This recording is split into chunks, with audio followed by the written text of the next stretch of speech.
Olá, pessoal. De novo, né? Vamos aqui agora a gente fazer a nossa aula de penal 3, tá? O mesmo recado que eu mandei para vocês falando sobre a nossa convivência harmônica, né? Que eu adorei no primeiro bimestre, a gente vai continuar aqui então.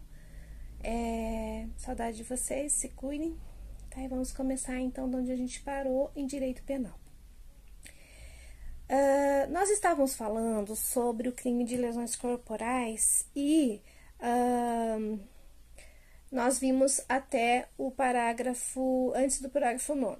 Eu deixei o parágrafo 9º separado para a gente falar agora na N2, para preparar para a N2. Por que eu deixei separado? Porque o artigo 129, parágrafo 9º, ele trata da violência doméstica e dentro da lesão corporal. Então, vai lá. Antes disso, eu vou estar sempre fazendo o detalhamento do crime aqui para vocês. E aí, no material de apoio, eu vou mandar a classificação doutrinária e algum detalhe mais próprio lá do crime, lá no material, junto com as questões. Então, nós vamos falar sobre a violência doméstica que é praticada por meio de lesão corporal. Porque violência doméstica é praticada por meio de vários crimes, tá? Se for em âmbito doméstico, de acordo com a lei de violência doméstica, será então classificada como violência doméstica. Aqui no artigo 129, parágrafo 9º, a gente tem uma lesão que é praticada contra ascendente, descendente, irmão, cônjuge ou companheiro, ou com quem conviva ou tenha convivido, ou ainda prevalecendo-se o agente de coabitação ou hospitalidade. A pena de detenção é de 3 meses, pena de detenção de 3 meses a 3 anos, tá? É uma lesão corporal de natureza leve, praticada em âmbito de violência doméstica. Por isso, ela é qualificada como violência doméstica e familiar. Gente, aqui, o sujeito passivo, ele pode ser homem ou mulher. Se nós tivermos uma violência doméstica e familiar contra a mulher, aí nós vamos ter ainda a aplicação das regras previstas na Lei de Violência Doméstica, a Lei Maria da Penha, 11.340/2006. A Lei Maria da Penha prevê várias formas de violência doméstica, como eu disse, e uma delas é a lesão corporal. Nós podemos ter ameaça, calúnia, injúria, tudo dentro do âmbito de violência doméstica, como eu falei. Aqui a gente está estudando a lesão corporal em âmbito doméstico. Situações. Se a lesão for praticada contra ascendente, descendente, irmão, cônjuge ou companheiro, ou com quem conviva ou tenha convivido, ou ainda se o agente se prevalecer das relações que ele tem lá domésticas, de coabitação ou de hospitalidade. Nós temos no ordenamento jurídico hoje súmulas importantes sobre o tema. A súmula 600, ela diz que para a configuração da violência doméstica e familiar prevista no artigo 5º da Lei de Violência Doméstica, não se exige a coabitação entre o autor e a vítima.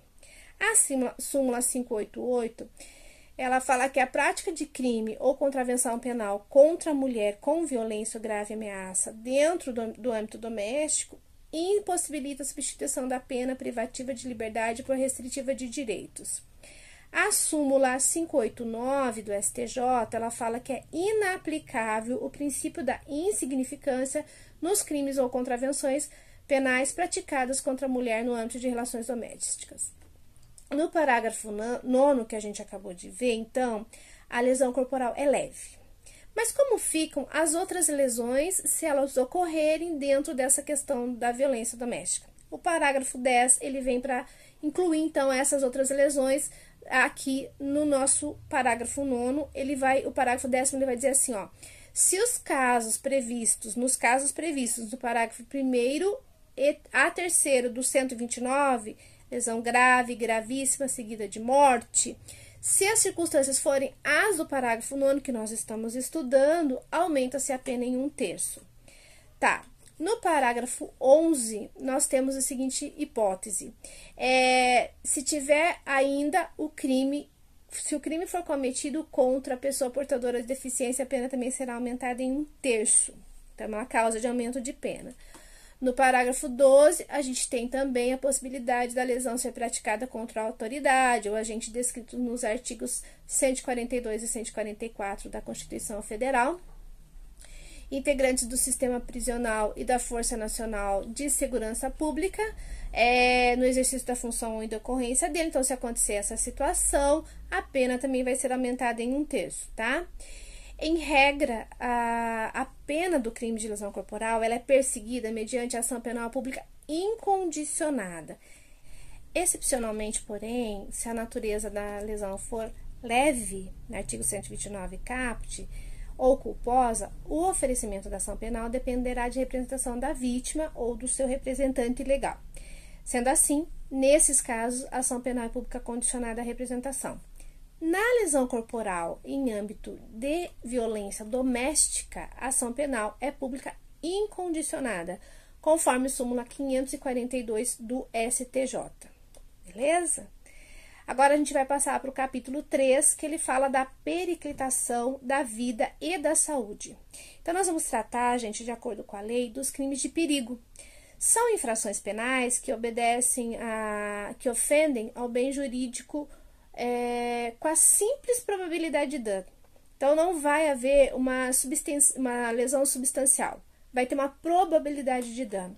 Nós vimos, pessoal, que os crimes anteriores, a gente viu lesão corporal, a gente viu homicídio, e eles são crimes de dano, tá? Aqui não, aqui nós temos crime de perigo e a efetiva lesão ao bem jurídico tutelado não é exigida, tá? Então, aqui, gente, a simples exposição do bem jurídico a uma probabilidade de dano, ele consuma o crime.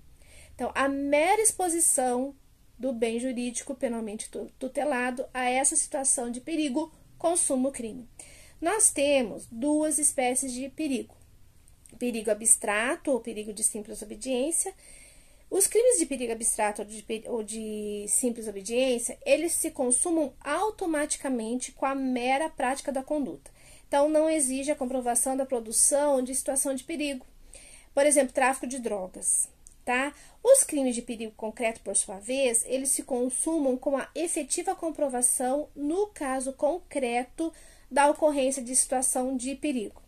Vamos começar, então, com o nosso crime do artigo 130, perigo de contágio venéreo. Contágio venéreo. Artigo 130. Expor alguém por meio de relações sexuais ou qualquer ato libidinoso a contágio de moléstia moléstia venérea, de que sabe ou deve saber que está contaminado, a pena de detenção de 3 meses a 1 ano ou multa. Vai qualificar se a intenção do agente for transmitir a moléstia. Então, se ele expuser, tá no caput. Se ele expuser a vítima a essa possibilidade, tá vendo a possibilidade de perigo? Tá, vai estar no caput. Vai qualificar o crime se, além dessa possibilidade da intenção dele de expor a pessoa, vai qualificar o crime se a intenção dele é transmitir a moléstia. A pena é de 1 a 4 anos e multa. No parágrafo 2º, nós temos como se procede a ação penal, somente se procede mediante representação. Nesse crime, gente, de acordo com o caput, é possível a aplicação dos benefícios da Lei 9.099/95 e não é possível o acordo de não persecução penal. No parágrafo 1º, a gente tem a possibilidade de suspensão condicional do processo e o acordo de não persecução penal. Vamos explicar um pouquinho esse crime. Relação sexual é toda a prática de ato sexual que pode ser feita com as pessoas do mesmo sexo ou pessoas de sexos diferentes. Ato libidinoso é qualquer prática ligada à satisfação do desejo sexual, exemplo, toques íntimos, beijos lascivos. Isso é ato libidinoso. O ato libidinoso, ele se encaixa na relação sexual, só que ele é mais abrangente. Moléstia venérea, toda doença que se contrai pelo contato sexual. A medicina é quem determina quais são as moléstias venéreas. As mais comuns são sífilis e gonorreia. O uso de preservativo ou qualquer meio que impeça a transmissão da doença exclui o crime. Mas, se o agente usar preservativo e praticar com a vítima outro tipo de contato sexual que seja capaz de contaminar essa vítima, configura o crime. Se da conduta resultar lesão leve, tá? Aplica-se esse artigo que a gente está vendo, o 130. Se resultar lesão grave ou gravíssima e o sujeito ele tem a intenção de abalar a saúde da vítima, Aí ele responde pelo crime de lesão corporal grave ou gravíssima, conforme o resultado. Se resultar a lesão seguida de morte, com o agente tendo apenas a intenção de transmitir a moléstia e depois a morte venha a título de culpa, ele responde pelo artigo 129, parágrafo 3º, que absorve o crime de perigo. Se resultar a morte da vítima e o sujeito tinha a intenção de transmitir a moléstia, sabendo que a vítima era portadora, por exemplo, de uma doença, outra doença pré-existente, uma doença grave, uma situação precária de saúde, então ele desejou, aqui nesse caso, nesse exemplo, assumiu ou desejou o risco de matar, tá? Então ele desejou assumir o risco de matar, então ele responde por homicídio doloso, tá? Existe muita discussão, pessoal, sobre a AIDS. Discute-se se a AIDS, se o agente, né, expor ou transmitir a AIDS, se será o crime de lesão corporal seguido de morte, se será homicídio ou será o crime do artigo 131, que a gente vai ver mais à frente. Se ele expor a perigo, aqui no 130, tá? A jurisprudência, ela determina que é necessário um exame do sujeito ativo, lá do acusado, para comprovar que foi ele mesmo que causador da transmissão da moléstia, tá? Conforme o parágrafo 2º, a ação penal se promove mediante representação do ofendido, beleza? Agora vamos passar para o crime de perigo de contágio de moléstia grave. Agora não é moléstia venérea, agora é moléstia grave, então é diferente de contágio venéreo, o 131. Praticar com o fim de transmitir a outrem moléstia grave de que está contaminado, ato capaz de produzir o contágio. Então, se o agente praticar qualquer ato que seja capaz de produzir o contágio e com esta finalidade, tá? Então, ele está contaminado e tem a finalidade ele pratica algum ato com a finalidade de transmitir, a pena é de perigo de contágio de moléstia grave. O crime é de perigo de contágio de moléstia grave. A pena é de reclusão de 1 a 4 anos. Se a gente analisar esse tipo penal, pessoal, a gente vai verificar que o agente, ele quer praticar um ato que seja capaz de transmitir o contágio de moléstia grave de que ele é portador. Então, nesse caso, o objetivo dele é a transmissão do mal para a vítima, certo? Aqui, a gente protege a incolumidade física ou a saúde de outrem. Então, esse é o bem jurídico protegido, tá? Dentro desse crime que a gente está analisando, todas as enfermidades contagiosas graves são objetos desse crime. Então, aqui a gente vai punir a intenção do agente de transmitir e produzir uma infecção grave. Nesse crime, cabe suspensão condicional do processo e acordo de não persecução penal. E o que seria moléstia grave? Qualquer doença séria. Precisa ter cuidados, pode causar sequelas, pode causar morte, moléstia grave. O perigo de contágio em moléstia grave, ele tem que ser concreto, então tem que ser comprovado, tá? Quais são os exemplos de moléstias graves que a gente tem hoje? Varíola, tuberculose, cólera, lepra, né? Poliomielite,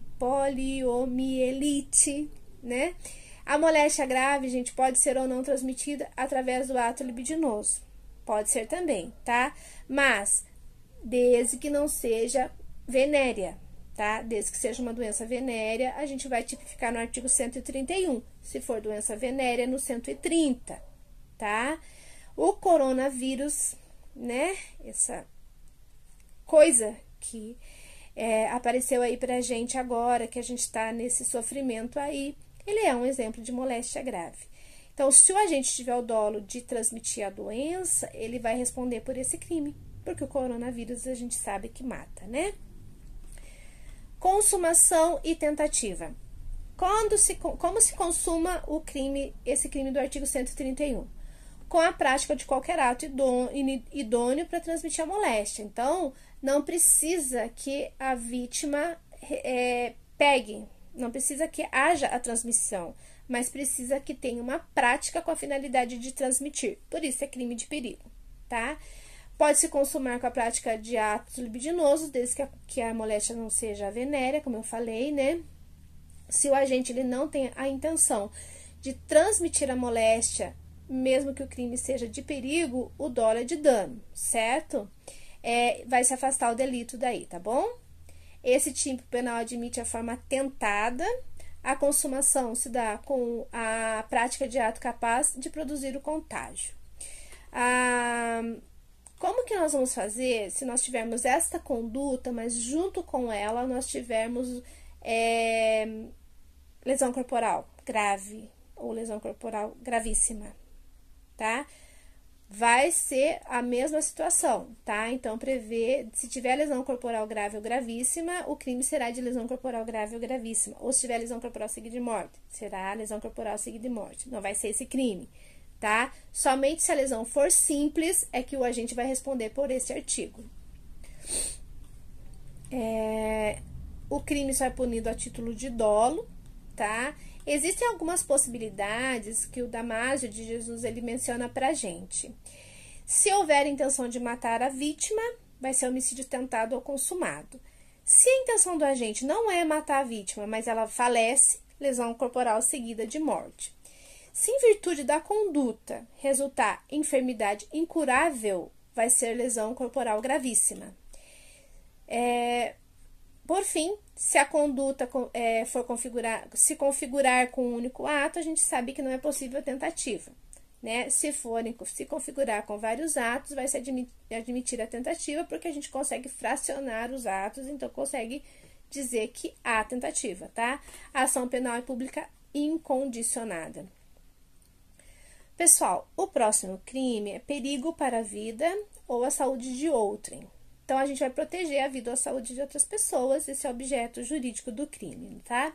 É o crime subsidiário, tá? O perigo concreto é o elemento objetivo do crime e se limita a determinada pessoa.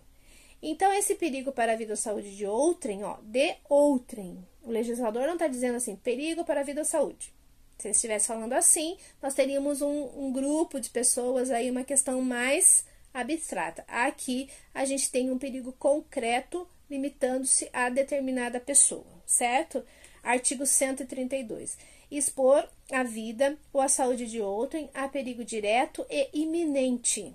É o caput. O parágrafo único, ele tem uma causa de aumento de pena, né? Vai ser aumentado de 1/6 a 1/3. Se essa exposição decorrer de transporte de pessoas para prestação de serviços em estabelecimentos de qualquer natureza em desacordo com determinações legais, tá? Apenas de 3 meses a 1 ano, se o fato não constitui crime mais grave, por isso, subsidiário. Nesse crime, pessoal, é possível a transação penal e a suspensão condicional do processo. E como já vimos, se nós tivermos possibilidade de transação penal, a gente afasta a possibilidade de acordo de não persecução penal, certo? Cuide-se, portanto, de um crime de perigo concreto, no qual deve ser comprovado que o comportamento do agente trouxe efetivamente um perigo para o bem jurídico protegido, certo? O artigo 132 trouxe no tipo penal aquilo que a doutrina chama de subsidiariedade expressa, então, né? Como eu falei para vocês, se tiver um resultado mais grave, o agente vai responder pelo resultado mais grave. Para que caracterize o delito do artigo 132, tem que ser, então, como eu disse também, contra pessoas identificáveis, tá? Individualizáveis, uma pessoa, 2 pessoas, mas aquela determinada pessoa, tá? É um crime de perigo individual, tá certo? Ou pelo menos individualizável, né? Se o delito for cometido contra um número indeterminado de pessoas, professora, o que nós vamos fazer então? A gente vai lá nos crimes de perigo comum, no título 8 do Código Penal, dos crimes contra a incolumidade pública. Determina o tipo do artigo 132 do Código que o perigo seja direto e iminente, tá? O crime é um crime de ação, e também pode ser de omissão, desde que o agente se encontre na posição de garantidor, ok? Como se consuma esse crime? Com a prática do comportamento que efetivamente trouxer perigo para a vida ou a saúde de outra pessoa. Admite-se a tentativa, né? Desde que no caso concreto você possa fracionar ou ter crimes, como eu já disse. Existe uma causa de aumento de pena do parágrafo único do artigo 132, tá? Por que essa causa de aumento apareceu? Porque é o seguinte, tinha muito antigamente, né? Agora a gente não vê muito, com muita frequência, mas tinha muito antigamente aquele transporte clandestino e perigoso de trabalhadores em caminhões, né? Como que chama? Caminhão mesmo, sei lá. Aí, caminhonete, caminhão. E o que acontecia? Os boias frias, né? Que é chamado de boia fria até hoje, pelo menos aqui na nossa região, eles eram transportados em cima de caminhão, né? Colocavam lá umas banquetas, assim, eu me lembro da minha infância isso, e eram transportados e causavam um perigo gigante para essas pessoas, gente, de sofrer um acidente, de acontecer um acidente, uma pessoa cair lá de cima. Então, esse aumento de 1/6 a 2/3, a 1/3, desculpe, tem que ser levado em consideração como o dano ocorreu, tá? Como que aconteceu esse dano dentro de transporte ilegal, certo? Quanto mais perigoso for esse transporte, mais se aproximar a probabilidade de dano às pessoas transportadas, maior vai ser esse percentual de aumento. Vocês viram que ele vai de 1/6 a 1/3. Então, vai depender da probabilidade de dano maior ou menor. O consentimento do ofendido é irrelevante nesse crime, porque é uma proteção de bens jurídicos indisponíveis, ok? Pessoal, por hoje é só. Eu agradeço muito vocês, tudo que vocês têm me mandado de mensagens, WhatsApp, e-mail. Agradeço de vocês ficarem vendo as minhas aulas, tá? Eu vi que tem pouca gente vendo as aulas, só que eu não me lembro se é de penal ou de processo penal, enfim.